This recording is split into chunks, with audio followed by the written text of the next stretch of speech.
Making headlines for this week of March 17th, a lesson from history.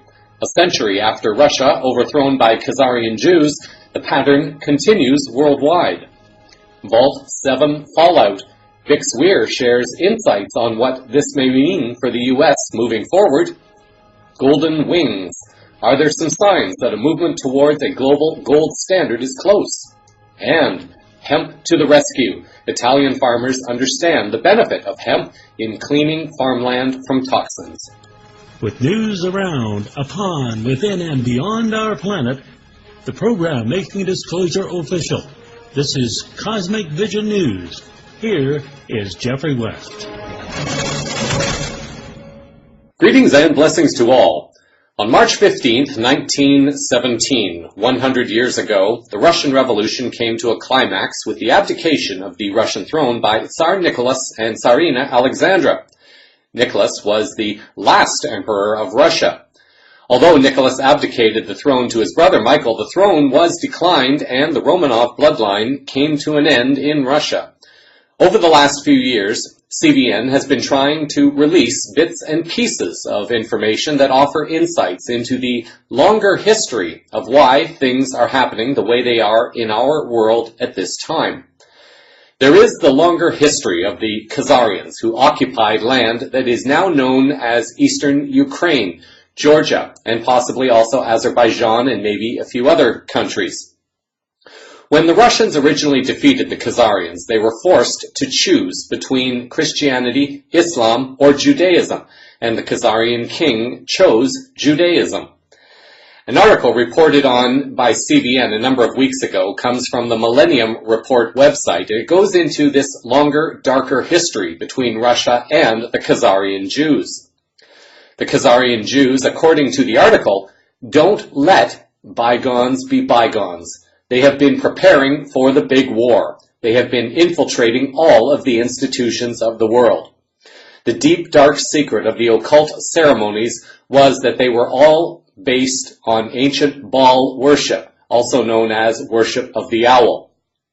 In order to fool the Confederacy of Nations led by Russia that were watching Khazaria, the Khazarian king melded these Luciferian black magic practices with Judaism and created a secret satanic hybrid religion known as Babylonian Talmudism. This was made the national religion of Khazaria and nurtured the same evil that Khazaria was known for before. It is this covert war that eventually led to the Russian Revolution of 1917, when the Khazarian Jews were able to overthrow Tsar Nicholas and then lead the country through socialism, which then corrupted into communism. It was also around the same time that the plans were being put into place for the global banking cabal in North America. World War I was going on, and the bankers were making extreme profits promoting conflict. The U.S. Federal Reserve Act had been passed in December of 1913 after several bankers who were opposed to the legislation suspiciously drowned with the sinking of the Titanic. Wars were the tools by which the bankers would steal immense profits from the world while keeping people enslaved to fear and debt. There are those within the U.S. who have been raising the alarm with their claims that Russia has been interfering in U.S. affairs. CVN aired a story a month or two ago that the U.S. has interfered in elections in other countries as well as influencing numerous governments worldwide for many decades. The U.S. also was involved in the destabilization that led to the fall of the Soviet regime. Dylan Charles, writing for WakingTimes.com on November 16th last year, began to explore the possibility of a soft coup happening in the U.S. The article writes the following. Former Deputy Assistant Secretary of State under Henry Kissinger, Steve Pishnik, has a long history as an expert in psychological warfare and was a diplomat to Soviet Russia, helping to investigate the collapse of the megalithic communist state in 1991. In a recently released video, he speaks on the role the American government played in manipulating Soviet culture and leadership to bring about a silent coup or bloodless regime change. offering insight that it is especially relevant in the present context of U.S. politics.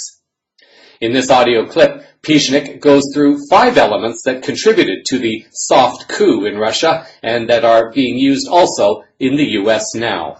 Very often I'm asked this question: how could one person like myself, who was trained both in psychiatry at Harvard and had a PhD at MIT in political science, understand the dynamics of a great country like the Soviet Union and be able to do what we in the business call regime change, or the takedown of the Soviet Union? The answer is immodestly quite difficultly, and it took a period of a long time.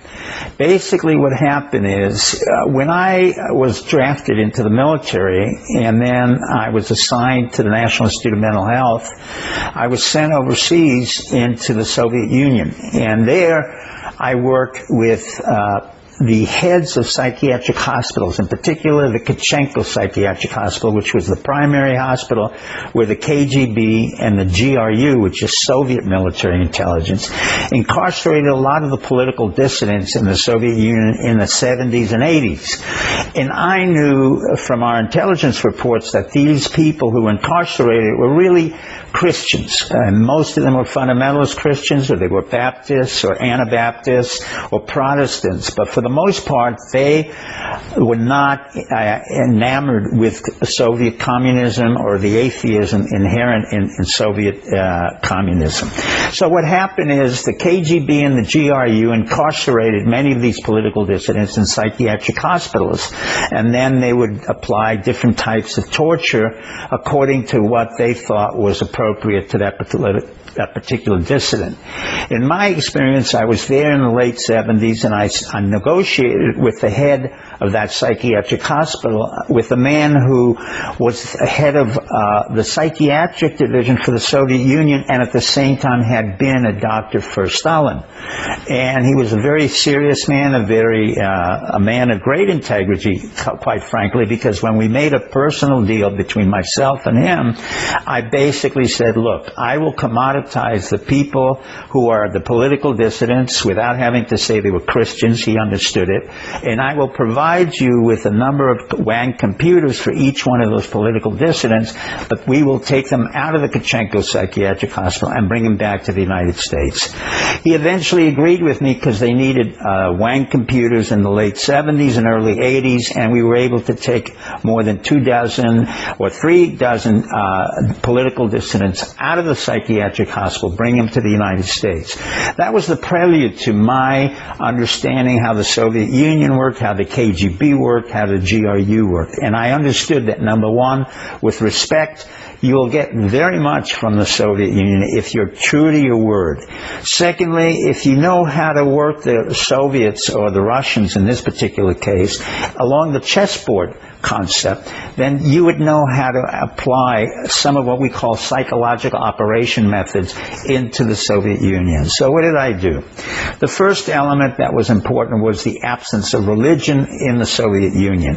As you know, most of the Soviet Union was atheist. However, there was a strong underbelly of Catholicism, but more importantly, Greek Orthodox, Russian Orthodox concerns in the peasantry and the surrounding areas around Moscow. And what I did, and others who worked with me, the CIA, MI, and a whole bunch of foreign service officers, is we were able to get Pope John of Poland, who's an anti-communist, to start a mass, a rally of Catholicism around the borders of the Soviet Union, and he started to make a mass. And the mass translated and went over the border of Russia and started to instigate the rise of Russian Orthodoxy. And so religion became one factor which we stimulated in the late 70s and 80s. The second factor was that we had taken the head of the military, Admiral Akrameyev, we put him on one of our aircraft carriers and showed him how effective we were in landing and taking off on that aircraft carrier, in contrast to the Soviets, who really had a very hard time to be able to land and to take off. And we showed him what one M1 Abrams could do in terms of the T-72. The M1 Abrams took out about 5 or 6 6 T-72s within a period of 5 to 7 minutes. So the military component was totally neutralized without having gone to war. The third element was creating an economic hardship for the Soviet Union, which they really could not comprehend. At the same time, we were starting to fund a project which never came to fruition, which was SDI, or Strategic Star Wars. And the reason we funded that, and Reagan was effective in making it seem very real, was that we were forcing the Soviets, in particular their engineers and scientists, to garner a lot of money from the civilians so that they could build up their own military force against something that really didn't exist. So in effect, using economic warfare and techniques of economic warfare, we were able to destabilize the financial systems of the Soviet Union. Then the fourth part, the cultural element, was something that was a great concern to me, because when I was in the Soviet Union over those period of years, I understood that the basic rock and roll music of America, believe it or not, was quite revolutionary. And the KGB had a very hard time controlling those young people who belonged to the intelligentsia who loved rock and roll. And they would go into all kinds of subterranean clubs and create artificial bands that mimicked our own bands. And I began to understand that if we could infiltrate the country through their sailors and through Radio Free Europe and pump in a huge amount of American music, we could really begin to create a fissure within the young people who would split away from the old line communists. And what happened eventually was the fifth part, was the eventual negotiation, which I was part of, between the Soviet Politburo and the United States policy planning staff for the takedown of the Soviet Union, where we discussed the sequence of events that would occur in, quote, perestroika. And Gorbachev was smart enough at that time to understand that the old system could not function anymore in a new world where financial concerns were important, where the youth had to have new jobs and new opportunities, and where the old system of repression could no longer exist. So through a systematic psychological warfare and then a psychological negotiation with the Soviet Politburo itself and the members of the Soviet elite, we were able to neutralize the Soviet Union and eventually allow the communist component to fall down. Some of that I described in my book, The Mind Palace. Some of it is described in the series in the Tom Clancy franchises. And Tom Clancy, I provided him with that information in his books, The Cardinal of the Kremlin.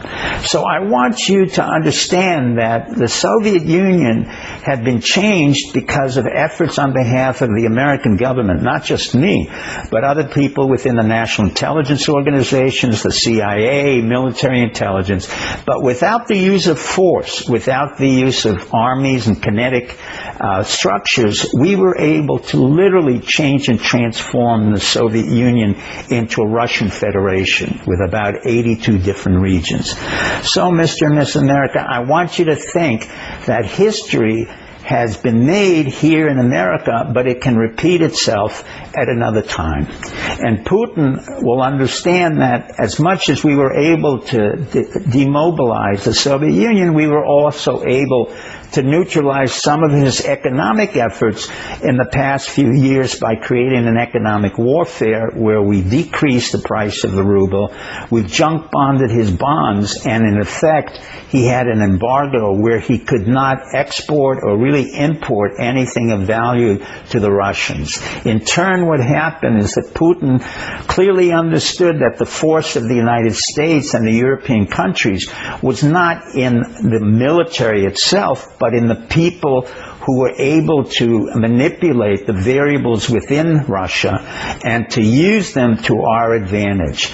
I do not gloat on this point. I do not think we are heroes, but I do say that the world has transformed from a kinetic force structure, that is military wars, to one where economic and psychological warfare become the predominant tools of a new generation.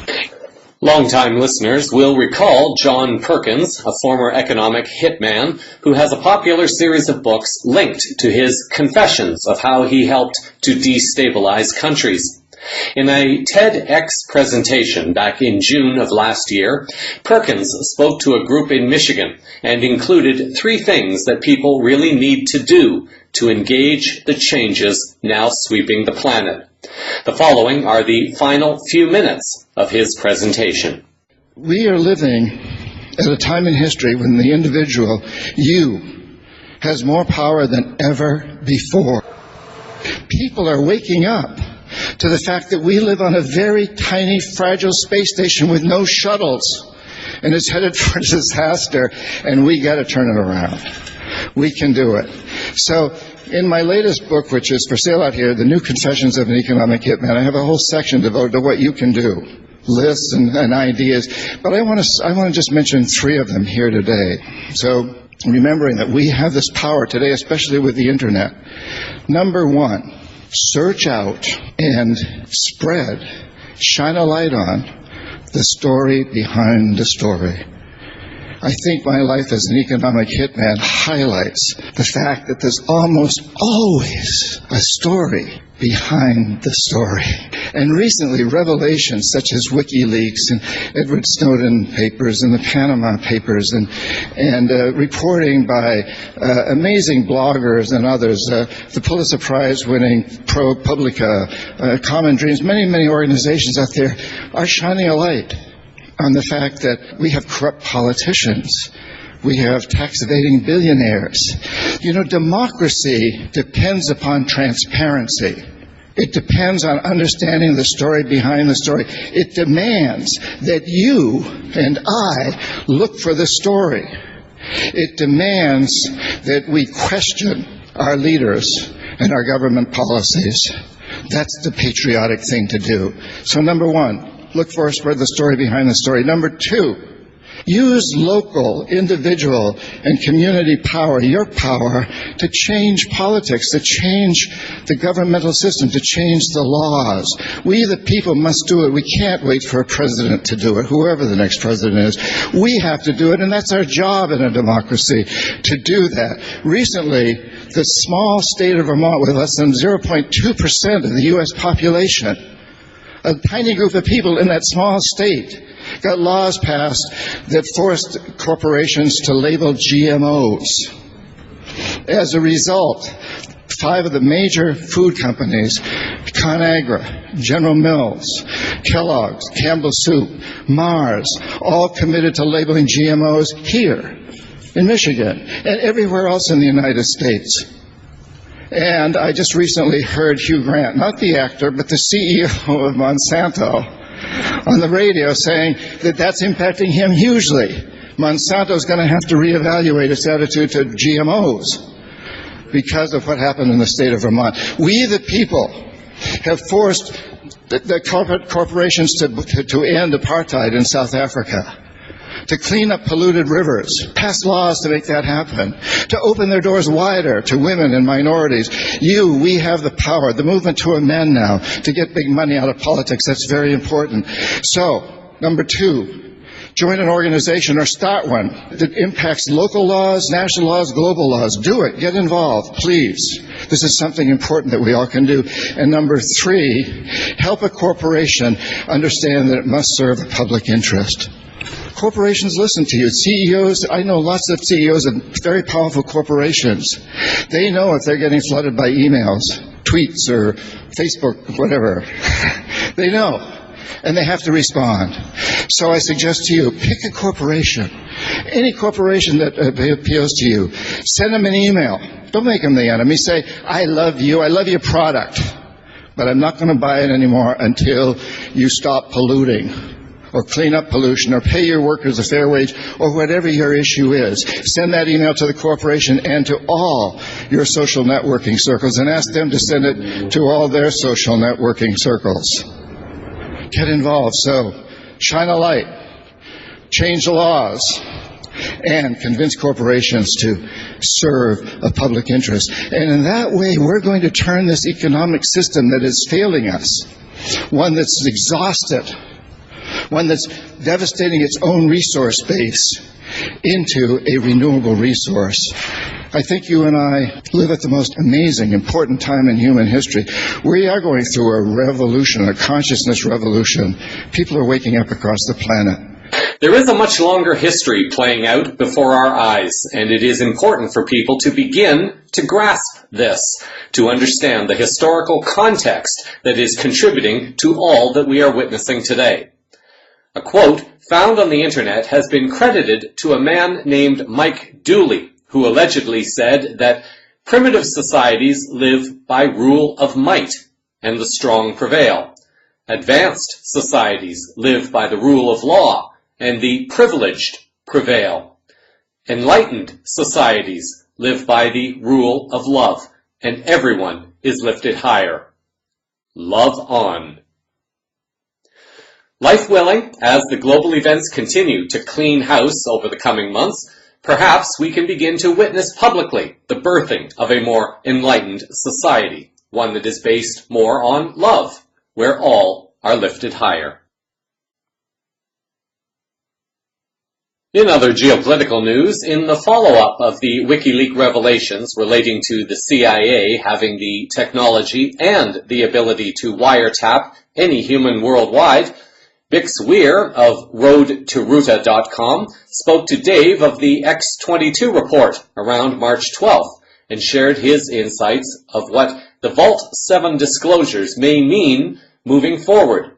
The following audio clip is taken from approximately the first 6 to 7 minutes of the interview. What is your take on why they were doing this, why this was leaked? Why do you think all this has happened now? Well, this is near and dear to my heart and the work I've done at the Road to Ruta. And Root A, the name Ruta stands for Root A, which is a computer term. It's the base computer terminology for the financial system that was invented in the 1960s when they invented electronic assets. And I've gone through, those who have followed my work have gone through where electronic assets came from, who was in charge. Alan Greenspan is the guy who invented it. His buddy John Kimmony invented basic computing. And then, the recent revelations that we're being spied on, and there's embedded malware and software in every electronic device. We've been hearing about that for years and years, but it really never came into the consciousness that your government or people within the embedded deep state of the CIA can and do watch you, listen to you, can interrupt your operation of your car if they choose to do so, and can take you out with a click of a mouse. It's very frightening to people, but a lot of people, it just goes right over their heads and says, well, of course they spy on us, it's Big Brother. But the invasiveness that this WikiLeaks stuff coming out, I think the real interesting thing about this, and I was talking to Cliff High about it, is that it's not only the information about what companies were involved and how it works. It's the code. It's the actual computer code that they embedded, which gives anybody who wants to counter that the ability and tools to do that. But when I originally saw it, I'm like, oh, we are absolutely screwed. Every single thing from our television to our laptop to our phone to our car, to our coffee machine that's computer controlled is watching us and can be altered and changed. But because we all have the code now and it is public knowledge, countermeasures can be taken, and there are already people starting to counter what was already embedded in these devices. Now it's going to change humanity greatly, knowing that everything you do is no longer secret, and it'll take years to either get new devices or put patches on so that the government is blocked from their invasive taxes. But also, we've got different people in charge now. And will the people behind Trump stand up and take these people out within the CIA? That now it is obvious. The wiretapping announcement that Trump made couldn't have been timed better, right before the release of facts and documents and the code that we are all wiretapped. So Trump was absolutely 100% right when he said Obama was wiretapping him, because we are all wiretapped. And that is what has just come out, and the mainstream media is blocking it still, but the ramifications of this are huge. It'll be difficult to take out the part of the deep state that is not on board with changing the way the world works. That, those are the guys who won the battle, the people who want to change America back to something that we understand. So, yeah, it is great that it's being released and it's out in the open now. Hopefully more and more people will open their eyes and stop listening to the mainstream media. It's difficult because the bad guys in the deep state is fighting the alt media, trying to basically silence them with computer algorithms written by Google and YouTube and Twitter to stop the message from spreading. And it's a battle. It's a real battle going on, and we're living through it. Who is it that's tapping the phones? These are the criminals that are being removed, and it'll be really interesting when that comes out. They're going to say, oh, well, they got a FISA approval because Trump was colluding with the Russians. That's the big meme that the left and the deep state that are entrenched are trying to play, because it's true. They were colluding with the Russians. It's to take out the criminals within the United States and around the world. It did take a kind of a agreement between some very large nations to make this happen, and it's currently ongoing. The link to the full interview will be found in the show summary for this story. In a few quick headlines for the week, in South Korea, it would seem that the global cabal has taken another hit on their desperate attempts to maintain global control. An article appearing on the geopolitics.co website on March 10th has reported that the Washington, D.C. puppet government of South Korea under Park Chung-hee has just been impeached, and local politicians are now forming alliances and blocs to facilitate their assumption to power over the country that has just been under an intensified pressure from the Pentagon to host its THAAD missile system and create an atmosphere of nuclear fear across the region. The pressure has been building as the country has been seeing almost weekly protests against Park and her administration. In a somewhat suspicious move, it has been claimed that South Korea was forced to approve the installation of the U.S. THAAD missile system.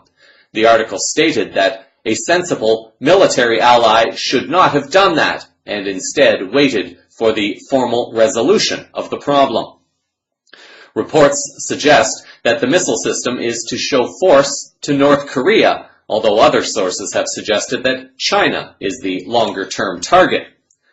The article continues, fortunately for South Korea and the region, the vacancy at the highest office is paving the way for a progressive government led by Moon Jae-in, who is 64 and who previously lost to Park by a thin margin.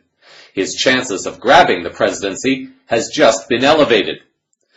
What this all means is that there's a good prospect that the ongoing THAAD missile system deployment might be retarded or delayed so as to not further antagonize the North. A possible resumption of reunification talks with the latter is also possible. And this would represent a rather significant blow to the Khazarian mafia in the region. In the Netherlands, it appears that the Dutch people have given a gift and even a little breathing room to the EU leadership in Brussels. It is, however, only a little breathing room. Chris Harris, writing for Euronews on March 16th, has reported that Rutte's victory over far-right firebrand Geert Wilders is confirmation Dutch defenses are stronger than we thought. Uninspiring, perhaps, for a country that in the majority sits below sea level. With around 95% of votes counted, Wilders' party was in second with 20 seats, trailing Rutte's VVD party, who won 33. It seems that the Dutch people rejected populism, but Harris wonders if they really did. Harris continues, adding that Gijs de Vries, a former Dutch politician now working at the London School of Economics' European Institute, told Euronews the Dutch have voted for political continuity and rejected the populist temptation of Wilders. But he added, other parties such as Rutte's VVD and the Christian Democrats, the CDA, they triumphed by shifting to the right.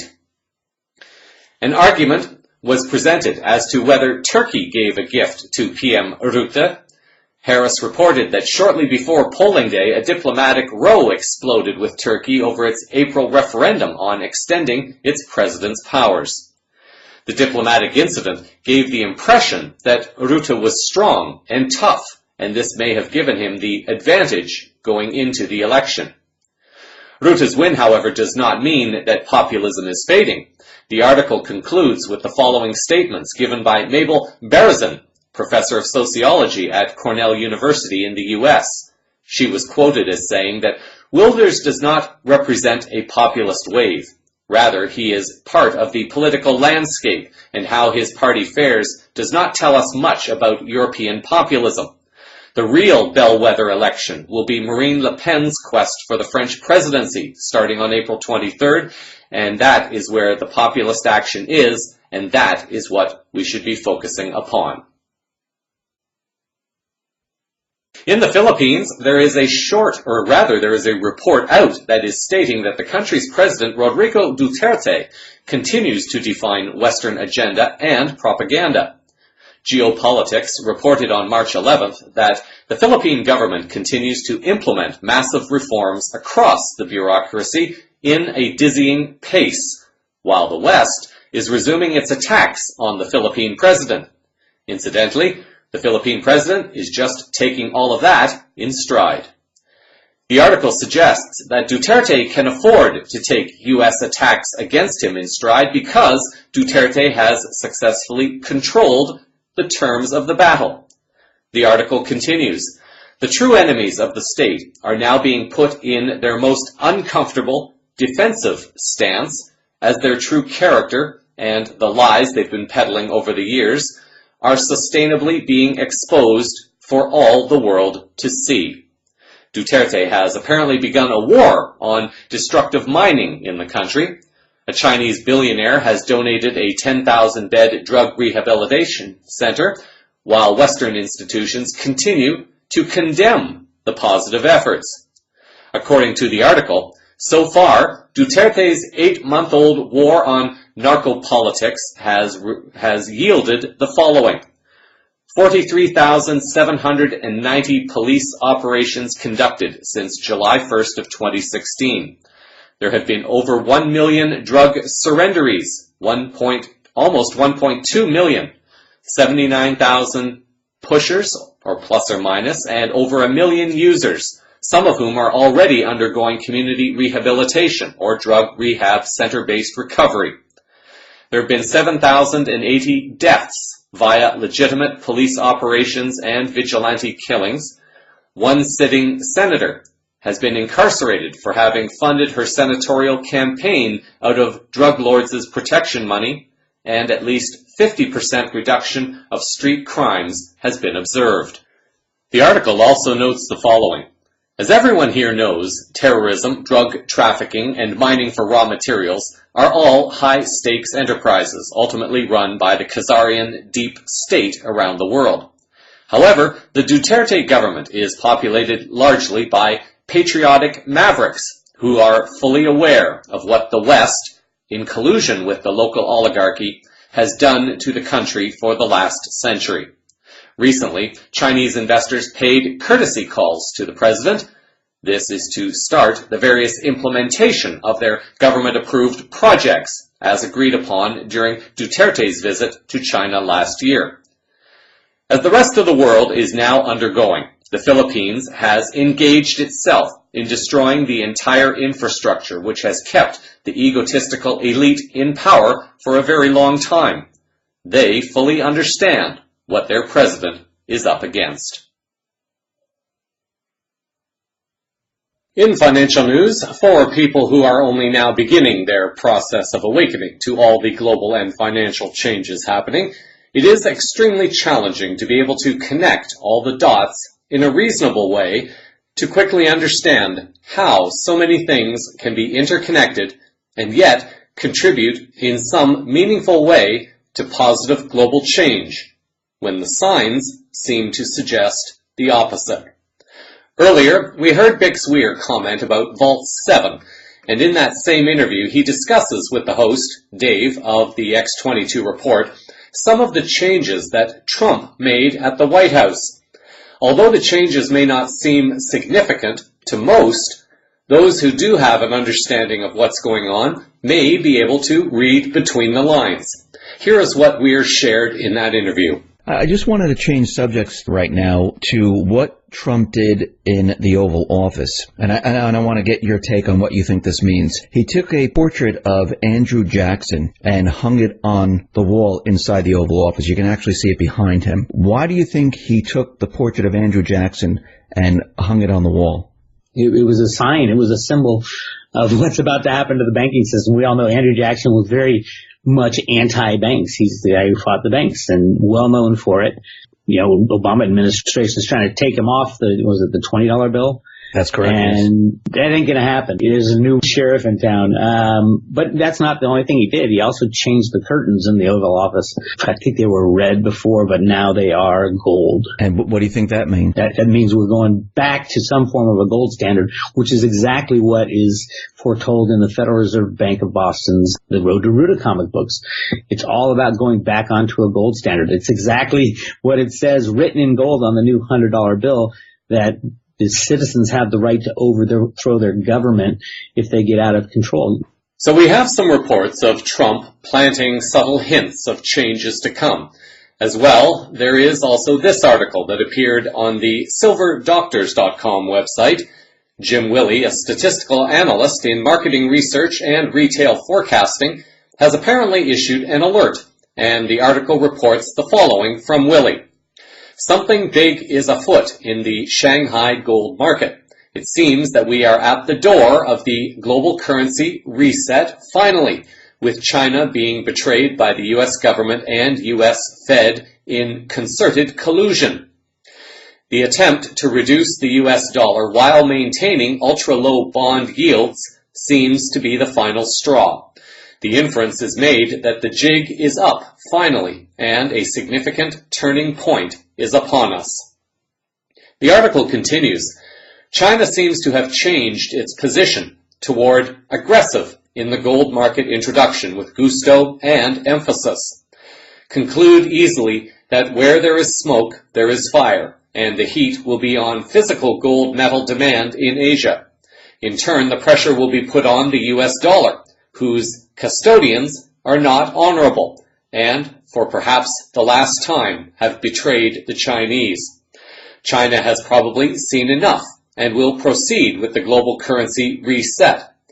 Their nation is under stress, and the imposition of the gold standard should right their course well enough, even if it derails the United States to the point of entry into the third world. There appears to be belief that the paper gold market is about to break, and we have heard this on CVN previously. The article writes that the clues have come on the behavior of the gold market since the Yellen Fed announced its small rate hike. It was small but significant and probably involved a lie to the Chinese government finance ministers. Such coincidences do happen, but odds are against a coincidence in this case, since so critically important. Time will bear out the conclusion. The Western bankers have a long history of lies, deceit, betrayal, subterfuge, sabotage, and pilferage. They might have sacked their economies on the road to the global fascist state, but China has not signed up for the destructive evil development and pathway. Someone at the Shanghai Gold Exchange spiked the price higher the moment the Fed raised rates, which required the paper market to follow higher. He stated unequivocally that the Chinese do not consider the U.S. Fed, the banker cabal, and the U.S. elite as honest business partners any longer. He expects their harsh, clear revenge to follow with the launch of the long-awaited global currency reset to come next. U.S. President Trump visiting the Andrew Jackson gravesite was another sign, as Jackson was an arch-enemy of the banker cabal. He survived an assassination attempt. Neither Trump nor China wanted the rate hike. Trump does not want higher U.S. government borrowing costs or the added economic headwind. China does not want lower bond principal value and lower US dollar value. There is also this in the article. It will soon become every nation for itself in a global free-for-all battle. It is hard to imagine the US dollar enduring what comes in an unscathed manner. The global US T-bond dumping will continue until it forces the US derivative chicanery into the open, with cracks wide enough to drive an armored truck through. At least in the Eastern Hemisphere, the US dollar is about to be kicked to the curb, shunned in trade payment usage. The non-US dollar platforms will be given much greater emphasis. The game is about to change, to enter the extreme danger zone. In time, expect an eventual refusal by Eastern producing nations to accept US Treasury bills in payment for trade. The United States government cannot continue on numerous glaring fronts of gross negligence and major violations.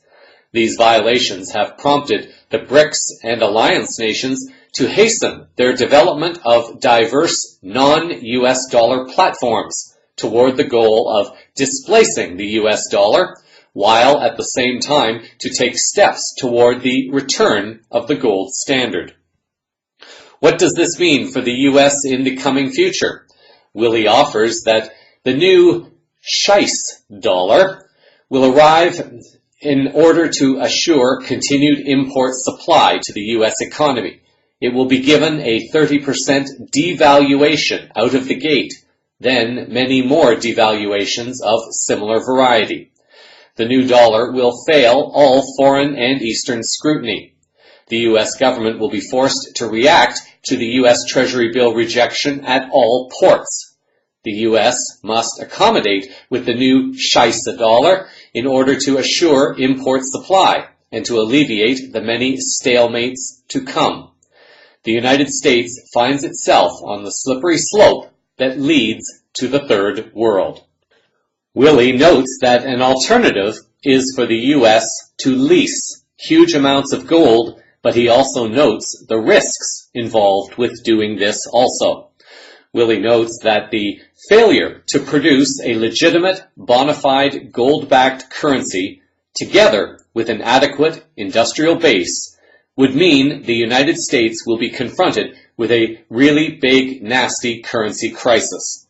Any new currency, even with gold backing, would be subjected to a series of devaluations due to the enormous trade benefit. It appears at this time that Willie may not have the whole picture of the financial challenges facing the U.S., although he does appear to be accurate from his current perspective. It is unclear if Willie has been informed of other alleged events taking place involving the introduction of the gold standard and the movement of all currencies toward this standard. Since 2010, there has been lots of talk about the BRICS alliance of countries.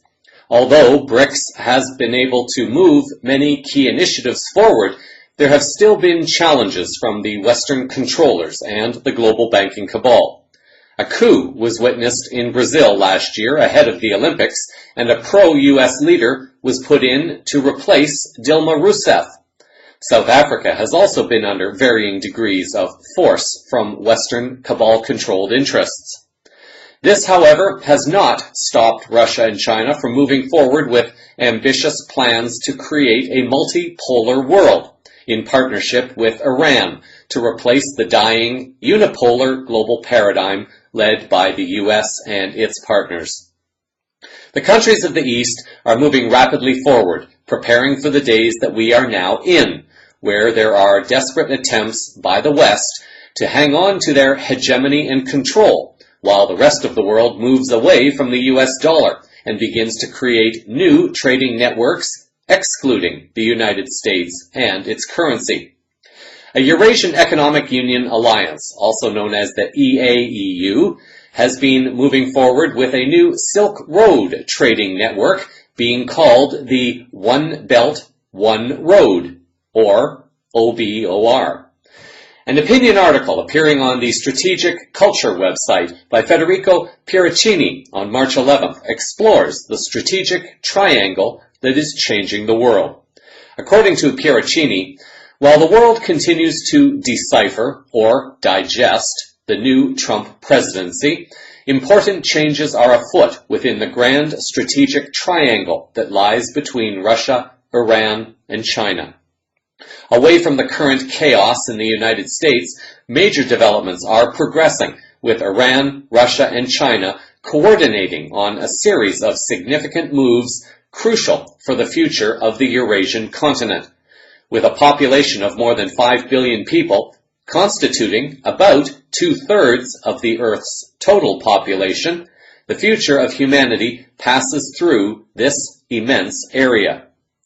Signaling a major change from a unipolar world based on Europe and the United States to a multipolar world steered by China, Russia, and Iran, these Eurasian states are carving out a leading role in the development of the vast continent. As part of the challenges faced by these leading multipolar countries, the disruptive events originating in the post-World War II Euro-Atlantic world order will need to be tackled. Reading between the lines, this last sentence is meant to refer to the global cabal's interference in the world starting after World War I. Given how quickly events are happening at this time, it can be expected that there will be more news on this in the very near future. In general news, in Italy, one of the countries severely impacted by the austerity attacks of the EU central leadership, people have been forced to come up with their own solutions, as is happening worldwide. What is perhaps unusual is the solution, and perhaps even more unusual is that a mainstream media network in the United States actually reported on this. An article appearing on the CBS News website by Seth Doan on March 12th reported the following. Farmers in a region of Italy once known for cheese have turned to cultivating a type of cannabis, not to smoke or sell, but to decontaminate polluted soil. The hemp they're growing contains very little THC, the compound that makes people high. Vincenzo Fornaro showed CBS News an empty farm once packed with more than 600 sheep. For generations, our family produced ricotta and meat, Fornaro recalled. It wasn't until 2008 when Italy's government discovered the toxic chemical dioxin in his sheep and slaughtered the entire herd. The culprit was just a mile away. Contaminants spewing from a massive steel plant, Europe's largest, meant Fornaro could never have grazing animals again. To clean up his land, he decided to try a rather unusual experiment. The science behind this practice is called phytoremediation. The article continues, saying that this is a process where contaminants are absorbed by the fast-growing roots of the cannabis plant, which stores or, in some cases, transforms toxins into a harmless substance. What is particularly noteworthy in this article is that CBS News actually mentioned the use of hemp in cleaning the soil at Chernobyl to remove radioactive strontium and cesium. Is hemp being used, I wonder, at Fukushima, or is there perhaps something else that we are not being told there? In a recent critique I wrote on the profession of peace education, which appears on the CVN homepage, I challenged peace educators to not only start challenging the institutions that actively prevent peace, but also to start promoting self-sustaining solutions. Hemp was the key solution I proposed that could get communities and countries back on a path of self-sustainability and away from the controls of the global cabal. The article writes that Claudio Natile sells some of the thousands of products made from industrial hemp, including hemp oil, beer, and pasta. We want to eliminate the prejudice against cannabis, Natile said. Fornaro was quoted as saying that we must innovate and develop in a way that's ecologically sound. If only the leaders of the world had the courage to follow those same practices. The irony in this story is that Fornaro's hemp plantation sits in the shadow of the very steel factory that contaminated his sheep.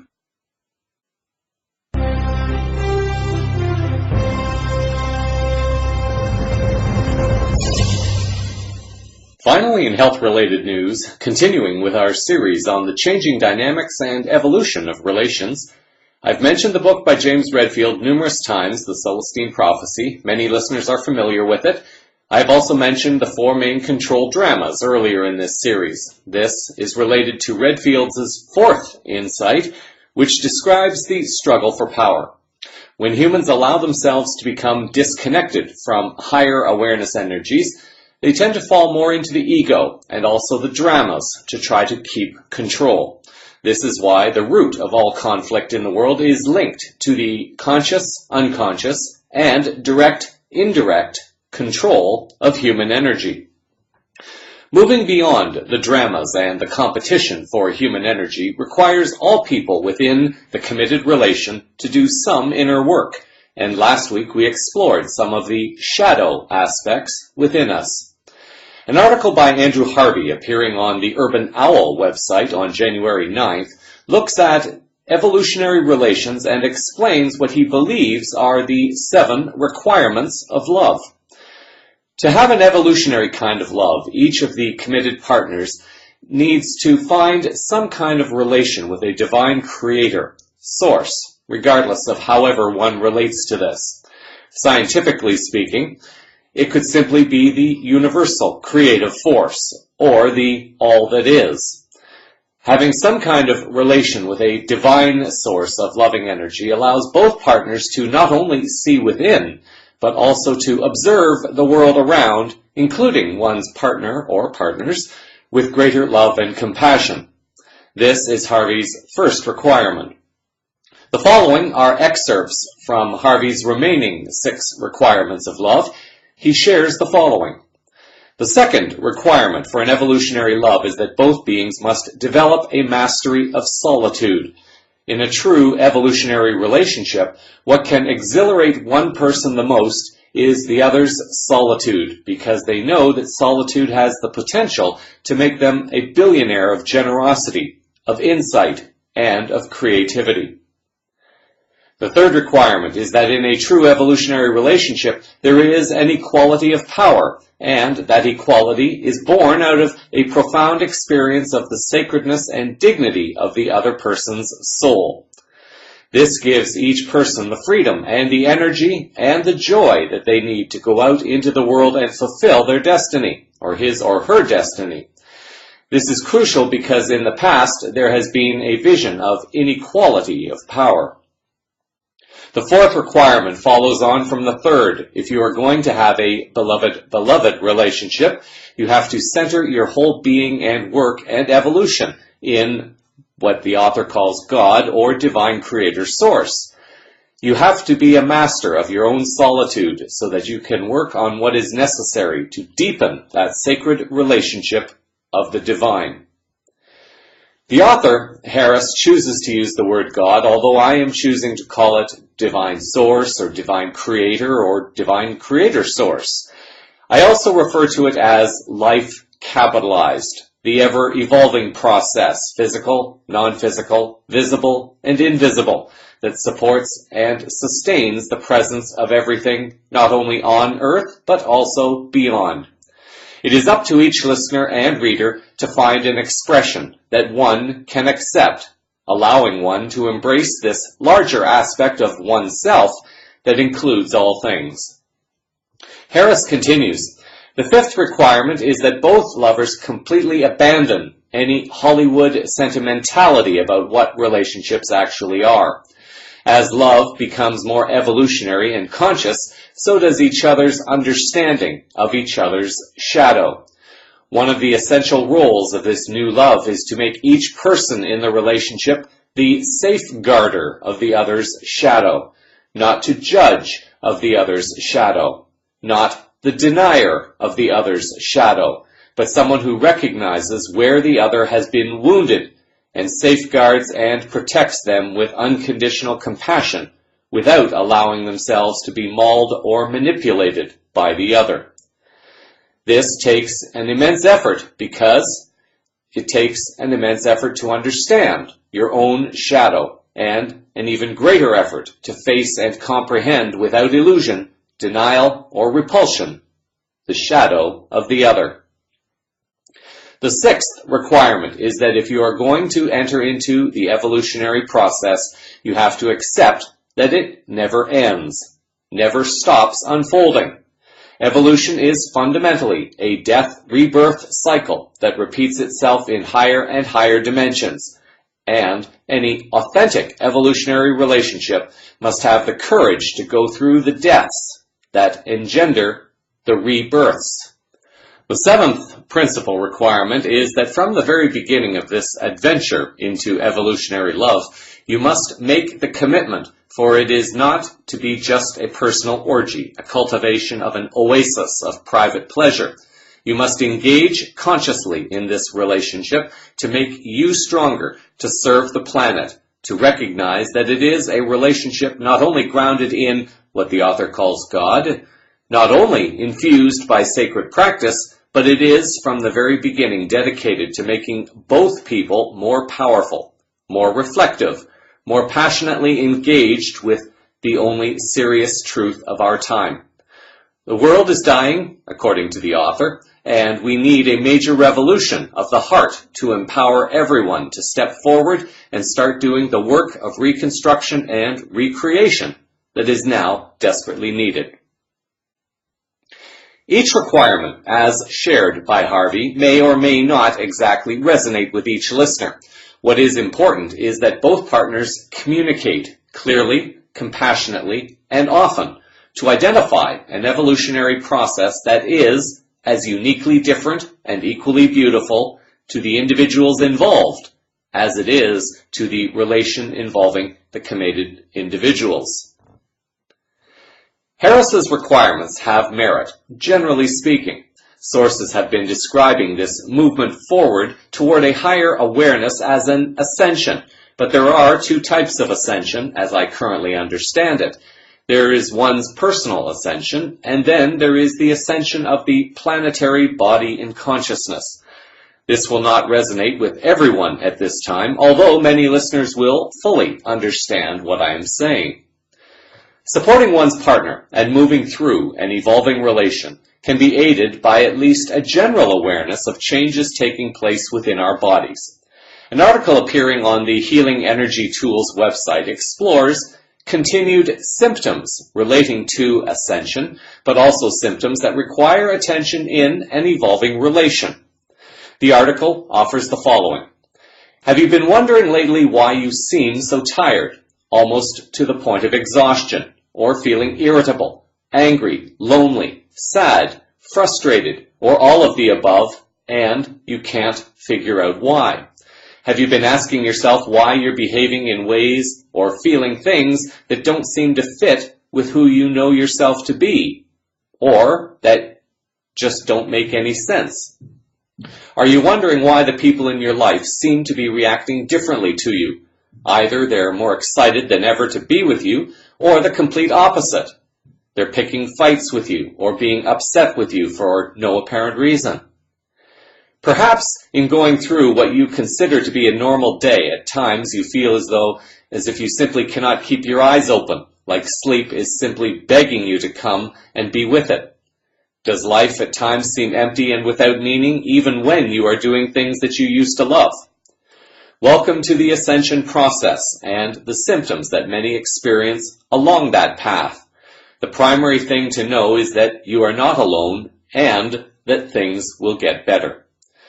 When confronted with these unusual and often unwanted experiences, the first thing we typically want to know is why. The article offers at least 20 symptoms that are worth noting and being observant of within oneself and one's partner.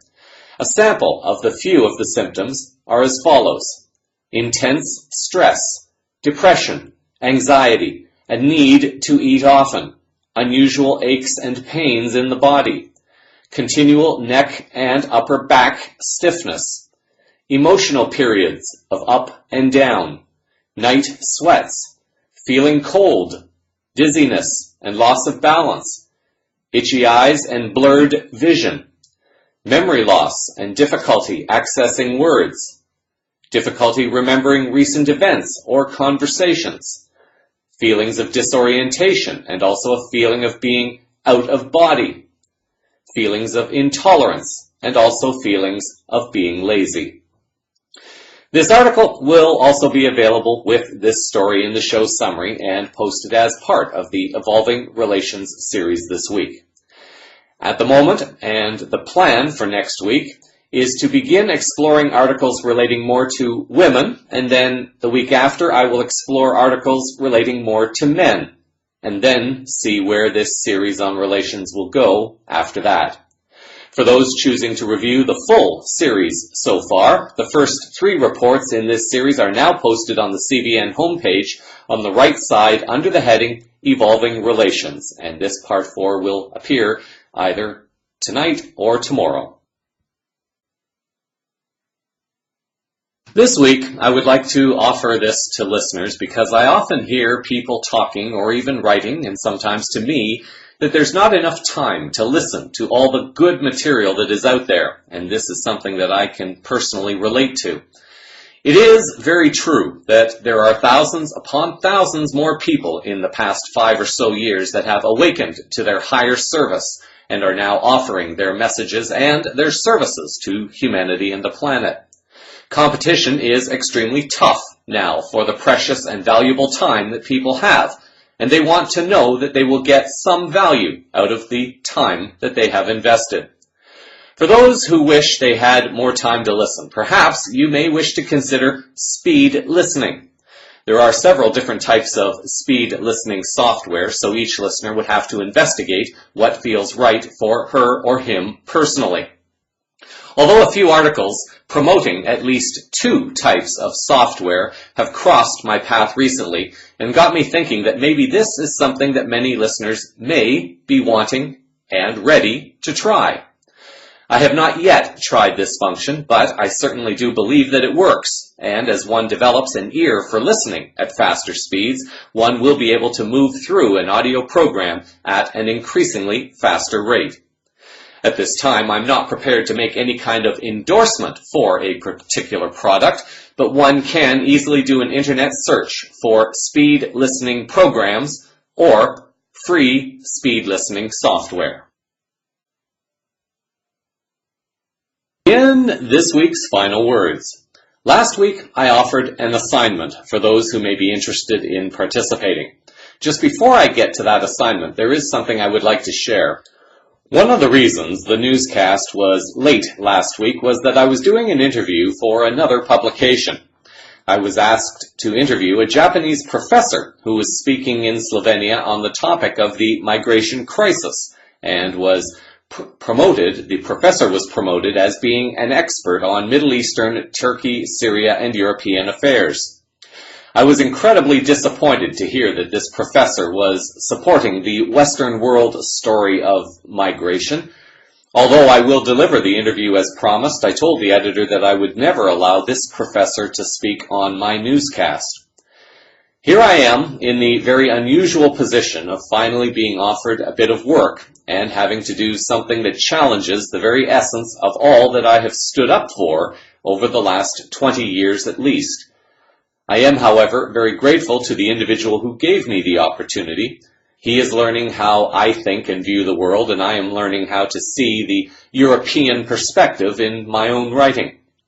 He agrees with me on many issues, but I also understand that he has a certain audience that he has to cater to in order to keep his publication alive. We are trying and we are working together to find a balance. But we both get along really well, and I think there is the potential for a good working relationship and evolution of the publication, even if I do find my morals and ethics being challenged. Returning to the assignment for the week, however, the timing of this assignment was perhaps synchronistic, given all the information that has come into the public domain over the last 2 weeks, and also the fact that I got to practice this technique a bit with the Japanese professor. People are going to get angry, and it will be important to acknowledge that anger, but at the same time, find a way to use that energy constructively while setting an example for others. I spoke of how people are getting so angry and upset that it makes it challenging to not only remember questions, but how to ask questions, and in which order to ask questions of our political and civic leaders to make use of the few minutes one may have before getting stopped or thrown out of the meeting. For example, to come out and angrily accuse a politician of cheating people is a good way to get thrown out quickly, and one may never even get the chance to ask questions that have the potential to get people in the audience thinking. At times, in my own anger and frustration with the system, I have often run hundreds of different questions through my head that I would love to confront politicians over. As I have grown spiritually and as a journalist, I am realizing how important it is to not only ask the important questions, but to try to frame the questions in a way that recognizes the humanity in the politician, or the banker, or lawyer, or judge, journalist, police officer, or whomever, even if they may not always be deserving of it.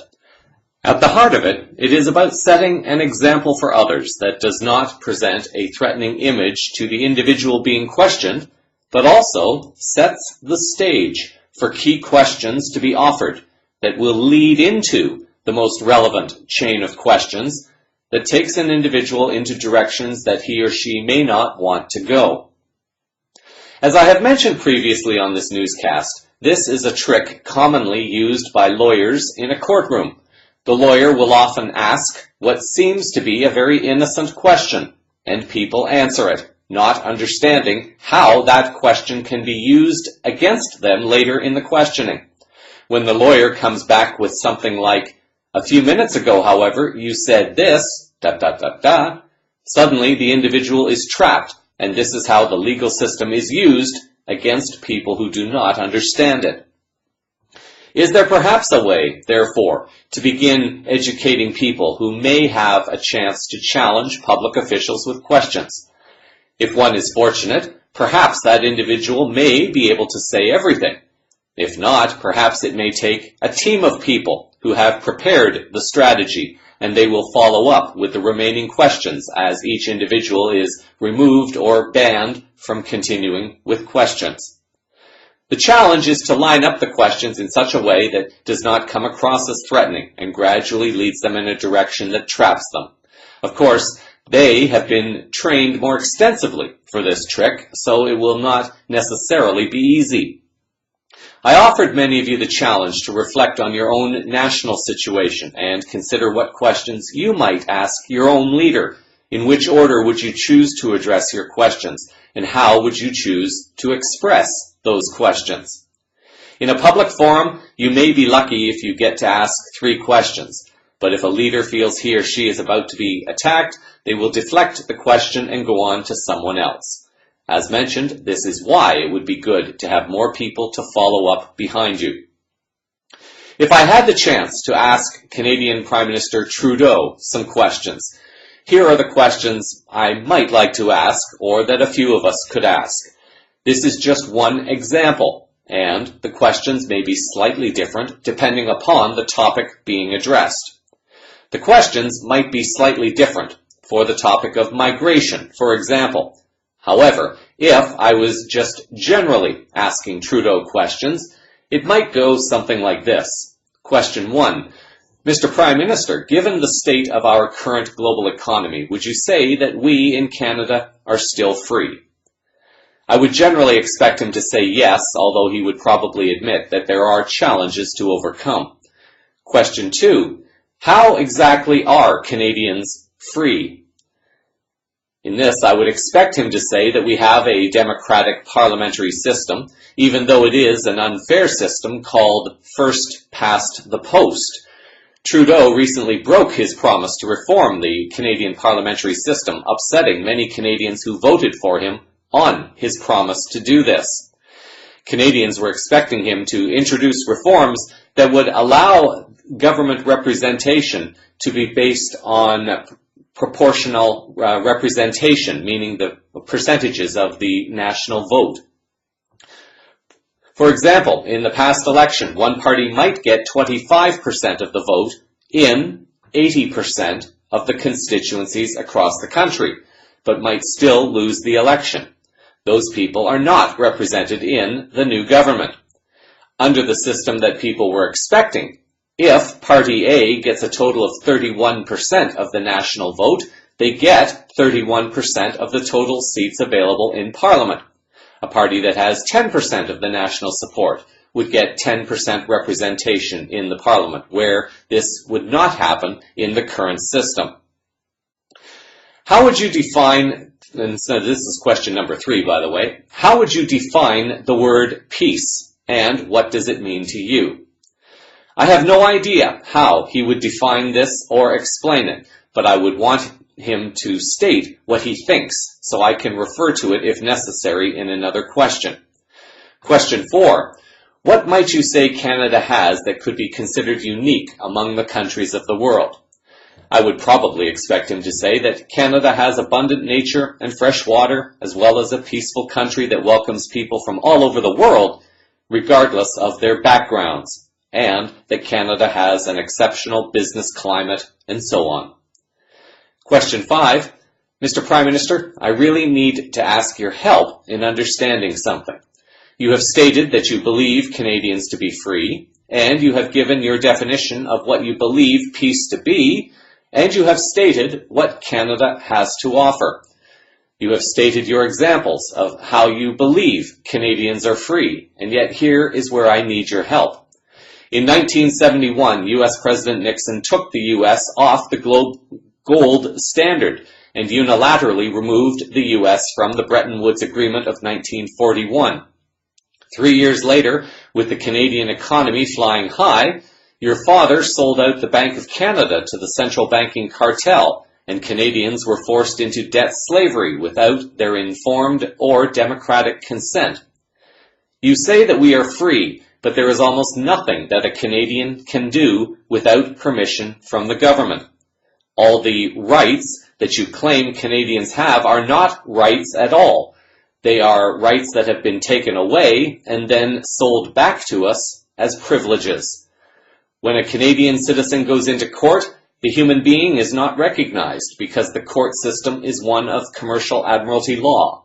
The courts can only rule on disputes between consenting commercial entities. Therefore, a Canadian is regarded as a corporate fiction because of the identity that the Canadian government forces parents to put onto their children under color of law. Under the eyes of the corporate entity known as the Government of Canada, Canadians have been forced to surrender their natural status as human beings to their corporate identity, and this was again done without the informed democratic consent of Canadians.